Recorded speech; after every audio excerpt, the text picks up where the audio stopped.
Bonjour tout le monde et bienvenue dans ma chaîne. Je suis Diane Désiel et aujourd'hui je fais la dernière partie du col tailleur. Alors la dernière partie du développement qui va être de vérifier le tombé au dos. Alors pour faire la vérification, on aura besoin de prendre 3 mesures.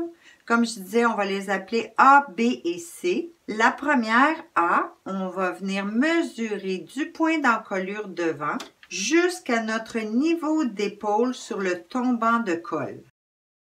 Alors, j'ai mesuré ma ligne que j'ai appelée la ligne A et cette ligne a 31,5 cm. C'est la largeur de mon col au niveau de l'épaule. Ensuite, on va mesurer la largeur du col à la médiane dos. Donc, du point d'encolure jusqu'au tombant. Ici encore, j'ai trouvé 31,5. Ça va être ma ligne B.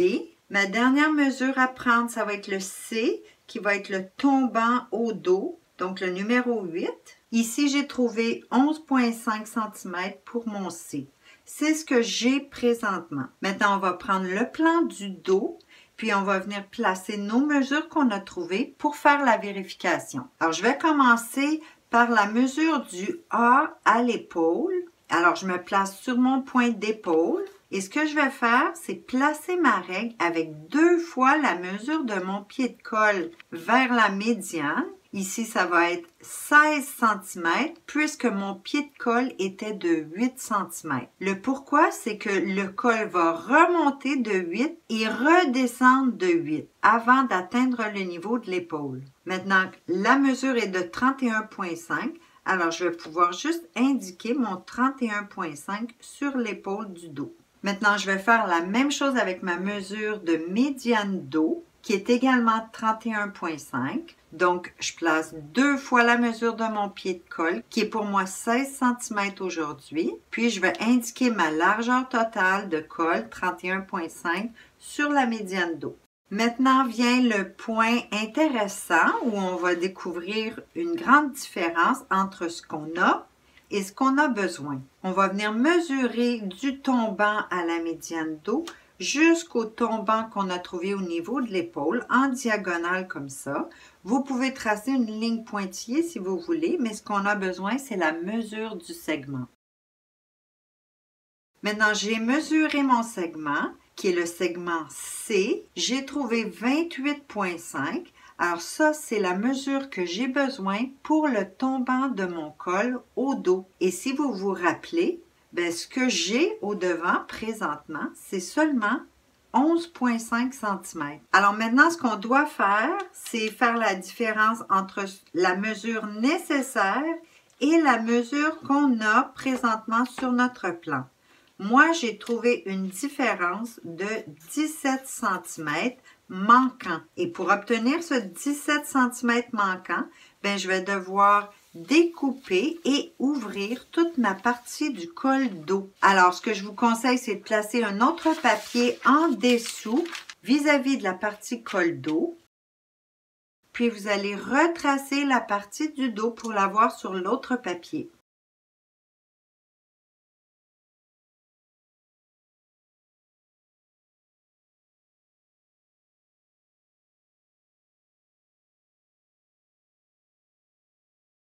Maintenant, en sachant que j'ai 17 cm à ouvrir, habituellement, je dis qu'on ne doit pas ouvrir de plus de 1 cm à la fois, mais ici, c'est vraiment beaucoup les mesures.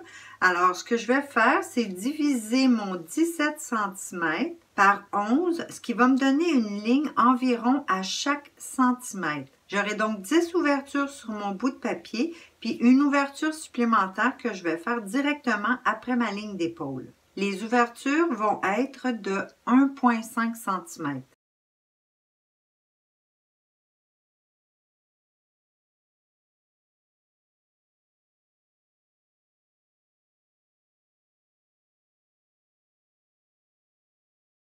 Maintenant, on peut voir, j'ai mes 10 lignes de coupe sur ma pièce rectangle. Et puis, comme la mesure était de 11,5, j'ai tracé chaque centimètre. Et la dernière partie, qui se trouve être la médiane dos, est un peu plus large, donc mon 1,5. Puis c'est correct comme ça, parce que c'est la partie médiane dos. Ensuite, on va venir tailler toutes ces lignes du tombant vers l'encolure en se gardant environ 1 mm ou 2 du côté de l'encolure pour que les pièces tiennent ensemble.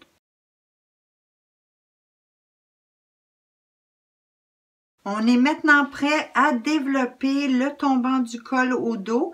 Puis comme je le disais, on va commencer avec une première ouverture juste après notre ligne du niveau d'épaule. Alors on vient mesurer notre 1,5 cm d'ouverture. Alors on est prêt à placer la première languette. D'un côté, je vais venir placer le coin directement sur mon point encolure épaule du devant. Et de l'autre côté, je vais placer le bout directement sur mon 1,5 d'ouverture. Ensuite, on va coller notre première languette en position. On va maintenant faire la deuxième ouverture. Alors, on déplace un petit peu la deuxième languette. On vient mesurer à partir du côté de la première languette. On mesure notre 1,5. Puis, on va placer la deuxième languette directement sur l'ouverture.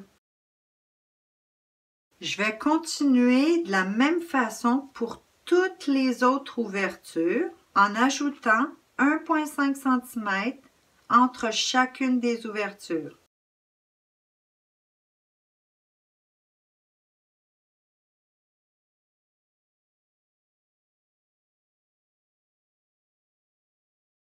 Alors voilà le développement terminé. Oui, c'est beaucoup de travail, mais c'est quand même très répétitif. Alors l'important, c'est de vous souvenir que la mesure que vous devez ajouter, vous devez la distribuer dans plusieurs ouvertures. Ici, mon 17 cm a été distribué dans 11 ouvertures et c'est comme ça que j'ai obtenu ma mesure de 1,5 cm entre chacune des languettes. Alors, la dernière vérification à faire, c'est de vérifier qu'on a bien obtenu la mesure qui était nécessaire de 28,5 cm.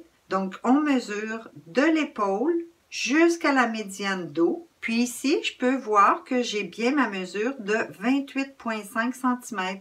Maintenant, ce que je vais faire, c'est que je vais découper tout autour avec une valeur de couture, puis je vous montre le résultat. Alors, avant de vous montrer le résultat en pliant sur la ligne de pliure, je veux insister pour que vous placiez un cran spécial à l'intersection de la ligne d'épaule et de la ligne d'encolure. Alors, pour commencer, vous allez rejoindre le coin de la valeur de couture avec l'intersection de la ligne de couture. Ensuite, vous allez retirer un petit triangle de chaque côté jusqu'à environ 3 mm de la ligne finale de couture. Un autre petit détail que vous voudrez peut-être faire, vous n'avez pas à le faire, mais parfois on veut une ligne adoucie. Alors vous pouvez adoucir la pointe au point de cassure qui se trouve être le point numéro 2. Et voilà le résultat de votre grand revers de col-châle. Puis si vous vous demandiez le pourquoi du cran que je vous ai fait ajouter à l'épaule encolure, au niveau de l'épaule encolure, ben c'est parce que la partie du dos va devoir tourner vers l'arrière. C'est tout pour aujourd'hui et je voulais vous laisser savoir que les mesures que j'ai utilisées pour la démonstration d'aujourd'hui, ben ça se trouve à être exactement les mesures du tombé de ce col que vous voyez sur mon mannequin. Alors, je vous remercie d'avoir été là et je vous dis à la prochaine.